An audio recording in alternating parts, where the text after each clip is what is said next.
আমি recently 'Miyawaki থেকে মায়াপুর' এই বইটি শেষ করেছি এবং এই বইটি শেষ করতে আমার ৭ দিন মতো সময় লেগেছে। কারণ আমি বেশি পড়তে পারি না, অনেক কাজ থাকে। সেই কাজের মধ্যে যেটুকু একটু করে প্রতিদিন ১৫-২০ পাতা মতো পড়ার চেষ্টা করি। তো ৩৪০ থেকে ৩৪১ পাতার আছে। তো আমি আজকে এই বইটি আপনাকে একটা ডিটেইল ওভারভিউ দেবো। ডিটেইল ওভারভিউ মানে হচ্ছে প্রতিটা চ্যাপ্টারে কি আছে সেটা আপনাদের বলব। ১ম চ্যাপ্টারটা এখানে দেখতেই পাচ্ছেন, এখানে কটা চ্যাপ্টার আছে দেখিয়ে নিই। ত্রয়োদশ অধ্যায় মানে ১১ টি চ্যাপ্টার আছে। তো ১ম চ্যাপ্টারটা যেটা আছে সেটির নাম হচ্ছে 'ভূমিকা' এবং এই 'ভূমিকা' অধ্যায়ে লেখক সত্যরাজ দাস আমাদের বলেছেন কিভাবে চৈতন্য মহাপ্রভুর দ্বারা এই আন্দোলনটি মানে হরেকৃষ্ণ আন্দোলনটি শুরু হয়েছিল এবং তারপরে কিভাবে সেটা নির্জীব হয়ে গিয়েছিল এবং ভক্তিবিনোদ ঠাকুর কিভাবে সেটিকে আবার পুনঃপ্রতিষ্ঠা করেন। তারপরে আসছে হচ্ছে ১ম অধ্যায় পূর্বাশ্রম, যেখানে আমাদের জয়পতাকা স্বামী মহারাজের পূর্ব জীবনের কথা বর্ণনা করা হয়েছে। যেখানে আমরা দেখতাম যে তার পরিবার কত বড়লোক ছিল এবং তারা জার্মান থেকে এসেছিল এবং সেখানে আরো দেখতে পাই যে কিভাবে আমাদের যে জয়পতাকা স্বামী মানে ২য় গর্ডন জন হার্টম্যান তিনি শুরু করেছিলেন হচ্ছে বিভিন্ন রকম বা সেবা সরি কি বলবো? মানে নির্বিশেষবাদ, শূন্যবাদ নানান রকমভাবে টেকনিক চেষ্টা করেছিলেন। কিন্তু কোনটাতেই তিনি শান্তি পাননি। তো একদিন কি হয়, একজন তাকে তিনি ইসকনে আসেন। তিনি ইসকনে এসে একজন তাকে একটা প্রভুপাদের জপমালা দিয়ে যায়। কিন্তু যে ভক্ত দিয়ে গেছে সেও জানতো না প্রভুপাদের জপমালা, আর জয়ও জানতো না। তো তিনি সেদিন দেখলেন হরেকৃষ্ণ মহামন্ত্র জপ করে এত আনন্দ পেয়েছিলেন যে তিনি ৩২ মালা করে ফেলেছিলেন। কিন্তু তারপরে তিনি অন্য কোনো মালায় যখন জপ করতে চান আর সেই আনন্দ পান না। তখন তিনি বুঝতে পারেন যে হ্যাঁ, এই হচ্ছে প্রকৃত ভক্ত, যার মালায় হাত দিলেই আমি ভক্তির রস আস্বাদন করতে পারি। তারপরে শ্রীকৃষ্ণ অন্বেষণ।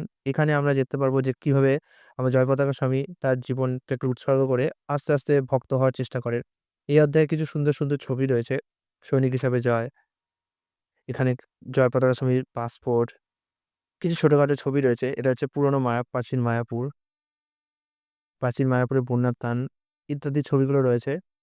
শ্রীকৃষ্ণ অন্বেষণের পুরো চ্যাপ্টারটাকেই আমরা সেভাবে ব্যাখ্যা করতে পারবো যে কিভাবে জয়পতাকা স্বামী আস্তে, আস্তে ইস্কনে যুক্ত হলেন। ইস্কন অগ্রদূতে আমরা দেখতে পারবো যে কিভাবে জয়পতাকা স্বামীর সাথে প্রভুপাদের বিভিন্ন রকম প্রবচন হয়, বিভিন্ন শাস্ত্রালাপ হয়। ঠিক আছে? এখানে বৈষ্ণব অপরাধের সম্বন্ধে কথা বলা হয়েছে, বুদ্ধদেবের কথা বলা হয়েছে যে কিভাবে বৌদ্ধ ধর্মর সাথে আমাদের ইস্কনদের সরি ইস্কন তো ধর্ম না। কৃষ্ণ ধর্মের পার্থক্য, বৈষ্ণব ধর্মের পার্থক্য আছে। কিন্তু ভগবান বুদ্ধ যেটা প্রচার করেছিলেন সেটার দরকার ছিল। কারণ তখন মানুষরা বেদের অজুহাত দিয়ে মাংসাহার করতে শুরু করেছিল। তাই ভগবান বুদ্ধদেব এই সমস্ত মানুষদেরকে সাহায্য করার জন্যেই তাদের সাহায্য করার জন্যই বেদকে নিন্দা করেছিলেন। যাতে অন্তত তারা মাংসাহার বন্ধ করতে পারে। মাংসাহার বন্ধ করলে আপনা আপনি আরো আস্তে, আস্তে উন্নত হতে পারবে। চতুর্থ অধ্যায়ে পাবো আমরা ভারত ও তার সীমানা পেরিয়ে, যেখানে জয়পতাকা স্বামী মহারাজ ভারতবর্ষে প্রবেশ করেন এবং ভারতবর্ষে যে মানে কি বলবো? যেরকম অসুবিধার সম্মুখীন হতে হয়েছিল তাকে ১ম দিকে, সে সমস্ত অসুবিধার আমরা উদাহরণগুলো পেতে পারি এখানে। লোকজন তার সাথে, সাথে সহজে যুক্ত হতে পারতেন না এবং তাদেরকে খুব কষ্ট করে থাকতে হতো। মায়াপুরে তখন সেরকম ঘরবাড়িও ছিল না। সেখানে সাপের জ্বালাতন ছিল। এই সমস্ত কাহিনী আমরা এই অধ্যায়ে পাই। ভগবানের নিত্য পার্ষদ, এই অধ্যায়ে আমরা জয়পতাকা স্বামী, কলকাতা মন্দির এবং তার সাথে, সাথে মায়াপুরে যে পরিভ্রমণ ইত্যাদি পাই। এছাড়াও এখানে আমরা পাই হচ্ছে কি করে ভারত-পাকিস্তান যুদ্ধ চলছিল এবং সেই সময়কে মায়াপুরে কিরকম সমস্যা শুরু হয়েছিল। এছাড়াও বন্যা হয়েছিল। বন্যার সময় যে সমস্যাগুলো হয়েছিল এবং কিভাবে জয়পতাকা সেই মহারাজরা ভিক্ষা করে, করে প্রতিটা মানুষদেরকে খাইয়েছিলেন, প্রসাদ খাইয়েছিলেন, সেগুলো এখানে পাই। এরপরে পাই হচ্ছে আমরা মায়াপুরের সূচনা লগ্নের দিনগুলি। এখানে মায়াপুরের কি করে সূচনা হলো, কি করে বাড়িঘরগুলো তৈরি করা হচ্ছিল। জয়প্রকাশ স্বামী বলছিলেন যে, আমাদের গুরুদেব আদেশ দিয়েছিলেন যে, "যে করে হোক তৈরি করতে শুরু করো। নিজেরা ইট গাঁথতে শুরু করো।" জয়প্রকাশ স্বামীরা এবং আরো অনেক ভক্তরা অনেক কষ্ট করে চেষ্টা করে মায়াপুরে এগুলো তৈরি করার চেষ্টা করেছিলেন। ভগবৎ কৃপা বিতরণ, এই অধ্যায়ে আমরা পাই হচ্ছে মায়াপুরেরই পরবর্তীকালে কি, কি কাজ চলছিল সেগুলোর ব্যাপার। বৈদিক তারামণ্ডল মন্দির টিওভিপি, এটা মনে হয় আমার কাছে খুব ইম্পোর্টেন্ট চ্যাপ্টার লেগেছে। এখানে প্রভুপাদের যে জ্ঞান ভিশনটা আছে সেইটা ব্যাখ্যা করা হয়েছে যে কিভাবে মায়াপুরের মূল সেন্টার হবে, সেখানে তারামণ্ডল মন্দির কিভাবে নির্মাণ হবে, সেটা কেন নির্মাণ হবে, কি করে ভক্তরা এখানে আসবে, থাকবে। তো এই চ্যাপ্টারটা আমার কাছে খুব গুরুত্বপূর্ণ লেগেছে এবং এই চ্যাপ্টারটা বেশ বড় আছে। নবম অধ্যায় ছিল হচ্ছে শিল প্রভুপাদের তিরোধান লীলা। যেখানে জয়পতাকা স্বামী দুঃখ প্রকাশ করেছিলেন যে প্রভুপাদ তিরোধান হওয়ার আগেই তিনি চলে এসেছিলেন এবং যখন তিনি শুনলেন যে প্রভুপাদের তিরোধান হয়েছেন, যে তিনি আবার বৃন্দাবনে ফিরে গেলেন, তখন তিনি কষ্ট পেয়েছিলেন যে তার আসার আগেই সমস্ত কাজ সমাপ্ত হয়ে গেছিল। প্রভুপাদ বলেছেন, "যদি আমার মায়াপুরে দেহত্যাগ হয় তাহলে বৃন্দাবনে পুষ্প সমাধি মন্দির হবে। আর যদি বৃন্দাবনে দেহত্যাগ হয় তাহলে মায়াপুরে পুষ্প সমাধি মন্দির হবে।"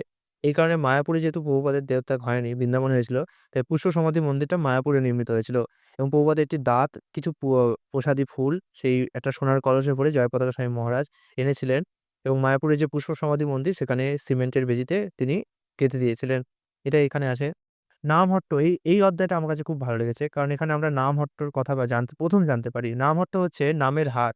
এই নামের হাটে কি বিক্রি হয়? ভগবানের অপ্রাকৃত নাম। আর কি কিনতে হয়? ভগবানের অপ্রাকৃত নাম। যে বেচছে তাকে কিরকম হতে হবে? শুদ্ধ হতে হবে।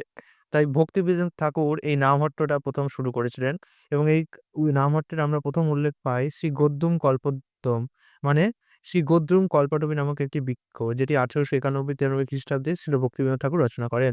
এর মানে হচ্ছে গদ্রুম কুঞ্জের কল্পবৃক্ষ। বাংলায় হট্ট মানে হচ্ছে বাজার। এই যারা নাম হাটে যারা বিক্রি করতে আসবে তাদেরকে কি টাকা দিতে হবে? সেই টাকাগুলো হচ্ছে ভগবানের দিব্য নামের প্রতি আসক্তি। ওই ভক্তিবিনোদ ঠাকুর বিভিন্ন রকমের টাকার কথা উল্লেখ করেছেন। যেমন একটা হচ্ছে দাঁড়ান একটুখানি দেখছি। যেমন ভগবানের প্রতি আসক্তি হলে তাকে ৮ আনা বা রৌপ্য মুদ্রার সাথে তুলনা করতে পারবেন। ভক্ত যদি দিব্য উন্মাদ হয় তাহলে তাকে ১৬ আনা বা ১ রৌপ্য মুদ্রার সাথে তুলনা করতে পারবেন। আর যদি ভক্ত নিষ্ঠা থাকে শুধু ভক্তিতে তাহলে তাকে ২ আনা বা রৌপ্য মুদ্রার ১ অষ্টমাংশের সাথে তুলনা করতে পারবেন। তো এভাবে ভক্তিবিনোদ ঠাকুর বিভিন্ন রকম মুদ্রার কথা বলেছেন এবং নামের হাট বা যদি কোনো হাটে কি হয় বিভিন্ন দোকানি, বেচারি, বেচার লোক থাকে, ঝাড়ুদার থাকে। তো জয়প্রকাশ স্বামী এখানে নামের হাটের ঝাড়ুদার হিসেবে নিজেকে বলেছেন। এছাড়াও নামহট্ট মূলত হচ্ছে ভগবানের নামকে কেনা-বেচা করার উপায়। যেখানে একজন ভক্ত নাম দেবেন, আরেকজন ভক্ত সেটা গ্রহণ করবেন। এছাড়াও আরো অনেক বিষয় আছে যেগুলো নামহট্টে পড়লে আপনারা বুঝতে পারবেন।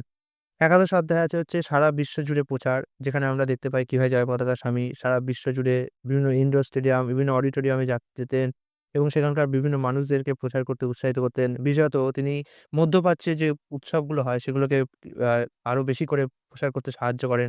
তিনি অবাক হচ্ছিলেন যে আরবি ভাষায় মানুষজন বেশি করে এই সমস্ত ভগবদ্গীতা কিনছে। শ্রীচৈতন্য মহাপ্রভুর কৃপা তিনি উল্লেখ করেন। এছাড়াও তিনি প্রভুপাদ এটাও খুব খুশি হতেন যে মুসলমানরা যদি এই কৃষ্ণ ভক্তি গ্রহণ করে তাহলে প্রভুপাদ খুব খুশি হতেন। সেটাও আমরা উল্লেখ পাই এখানে। এছাড়াও আমরা এখানে পাই হচ্ছে আধুনিক চিরাচরিত উৎসব। যেভাবে জয়পতাকা স্বামী পানিহাটির যে দই চিড়া উৎসব হয় না? যেটা নিত্যানন্দ প্রভু শুরু করেছিলেন, রঘুনাথ রায়কে নির্দেশ দিয়েছিলেন যে আমার ভক্তদের দই চিড়া খাওয়াও। সেটার কিভাবে প্রচার করেন সেটাও আমরা এখানে পাই। দ্বাদশ অধ্যায়টা খুব মর্মান্তিক লেগেছে এবং আমি পড়ে শিউরে উঠেছি এবং চোখে জল চলে এসছে। যেখানে ছুরিকাঘাতের কথা আছে, যেখানে একজন উন্মাদ ভক্ত, যদিও সে ভক্ত নয়, মানে সে জাস্ট কিছুদিনের জন্য ইসকন সেন্টারে এসেছিল।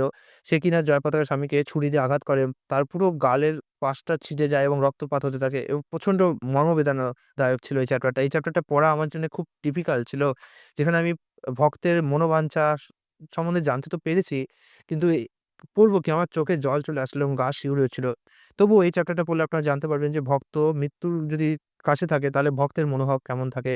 জয়প্রকাশ স্বামী তবুও অত কষ্টের মধ্যেও ভগবানের দিব্য নাম উচ্চারণ করছিলেন এবং ভগবানের ব্যাপারেই শুধু চিন্তা করছিলেন যে কিভাবে তিনি তার গুরুদেবের অসম্পূর্ণ যে কাজগুলো সম্পূর্ণ করে যেতে পারলেন না, কিভাবে দেখে যেতে পারলেন না এইসব কথা তিনি ভাবছিলেন। ত্রয়োদশ অধ্যায়ে অপ্রতিরোধ্য এই চ্যাপ্টারে আমরা তার স্ট্রোকের ব্যাপারে খবর পাই যখন ২০০৮ সালে তার স্ট্রোক হয়। কিন্তু সেখানেও আমরা দেখতে পারি যে স্ট্রোকের মধ্যেও তিনি একদিন সকালে ডাক্তাররা দেখলো যে জয়প্রকাশ স্বামীর মুখ একটু নড়ছে। তখন তারা শুনতে পারলেন জয়প্রকাশ স্বামী বলতে চাইছেন জব করার মেশিন দাও। মানে তার স্ট্রোক হয়েছে তা সত্ত্বেও তিনি জব করার মেশিন চাইছেন। তখন ক্লিকার বলে একটা মেশিন হয়, সেই ক্লিকারে করে জব করার মেশিন তাকে দেওয়া হয়। তো এই চ্যাপ্টারে আমরা জানতে পারি যে ভক্ত যত কষ্টই থাক না কেন তারা কিন্তু সবসময় ভগবানের দিব্য নাম জপ করেন। এবং এই চ্যাপ্টারে আমরা এটাও দেখতে পাই যে ভক্ত না হলে কিচ্ছুতেই ভগবান তাকে আ বেশি দীর্ঘজীবন দান করবেন না হয়তো। যদিও সব ভক্ত দীর্ঘজীবন পায় না সেটা ভগবানের ইচ্ছা। তবুও ভক্তকে যখন ভগবান নিজের রূপে বেছে নেন তখন তিনি তাকে অনেক কঠিন অবস্থা থেকেও উদ্ধার করতে পারেন। এবং এখানে আমরা দেখতে পাই কিভাবে জয়পতাকা স্বামী মহারাজের যে উৎসাহ সেটা আরো বেশি করে পরিবর্তিত হচ্ছিল। এছাড়াও ডাক্তাররা খুব অবাক হয়েছিলেন যে কি করে একটা মানুষ এত খারাপ স্ট্রোক হয়েছে তা সত্ত্বেও কি করে এত তাড়াতাড়ি রিকভার করছেন। তো অপ্রতিরোধ্য চ্যাপ্টারটাও খুব ভালো লেগেছে আমার। এটা আপনাদের অবশ্যই পড়া উচিত।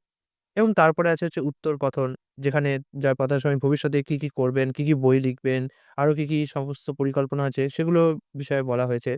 ঠিক আছে? মোটামুটি আমার কাছে বইটা অত্যন্ত খুব ভালো লেগেছে। তো বইটা ২০২২ সালে বেরিয়েছিল এবং আমি দেখেওছিলাম। কিন্তু তখন আমি বইটা কিনিনি। কারণ তখন আমার শ্রীমদ ভগবদ্গীতা এগুলোই প্রাথমিক উদ্দেশ্য ছিল কেনার। কিন্তু তারপরে আমি এই কদিন আগে বইটি কিনে আনলাম এবং বইটি পড়ে ফেললাম এবং পড়ে আমার বইটি খুব সুন্দর লেগেছে এবং আমি চাই যে এরকমভাবে ভক্তদের জীবন সংক্রান্ত, ভক্তদের মনোভাব সংক্রান্ত আরো এরকম বই, এরকম জীবনী প্রকাশিত হোক। যাতে করে আমরা ভক্তদের জীবন থেকে শিক্ষা নিতে পারি এবং নিজেদের জীবনে সেটিকে এপ্লাই করতে পারি। বইটি যদি আপনাদের ভালো লেগে থাকে তাহলে এটি আপনারা ইসকন মায়াপুর থেকে বা অন্য কোনো ইসকন সেন্টার থেকে হয়তো পেয়ে যেতে পারেন। আমি এটা ইস্কন মায়াপুর সেন্টার থেকে সংগ্রহ করেছি। বইটির দাম ৳২৫০ মতো নিয়েছে।